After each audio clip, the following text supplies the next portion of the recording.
J'ai été nommée présidente en novembre 2022, donc c'est assez frais, mais ça fait 3 ans que je suis dans l'association. Précédemment, j'étais trésorière et avant, j'étais bénévole, mais j'ai pu toucher à tous les postes possibles et imaginables dans l'association. C'est des enjeux mondiaux et surtout pour nous, sur nos îles, un territoire plutôt petit avec des particularités, des défis encore plus importants qu'ailleurs sans doute. Les entreprises s'y intéressent, les puissances publiques s'y intéressent également et je pense que dans les années à venir, il y aura beaucoup d'amélioration par rapport à la situation et d'engagement de la part de toutes les puissances publiques, individuelles et aussi les puissances privées. Voilà. On a voulu proposer quelque chose sur la responsabilité sociétale des entreprises qui sorte un petit peu du cadre.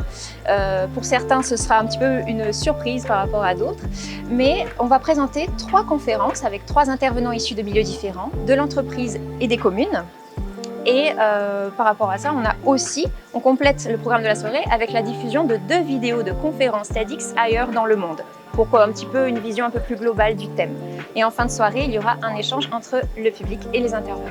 Je travaille en fait dans l'environnement, dans une entreprise privée, donc qui est une entreprise hydroélectrique de Tahiti, où en fait je m'occupe de savoir s'il y a des impacts en fait par rapport à l'hydroélectricité tout simplement, surtout sur la biodiversité des rivières. Le message que je veux faire passer, c'est que nos actions d'aujourd'hui sont l'héritage de demain. Ce soir, je vais parler d'alimentation et du système alimentaire polynésien, faire un constat de son état actuel, montrer qu'il y a des gens qui bougent pour améliorer ce constat, qui est un peu difficile.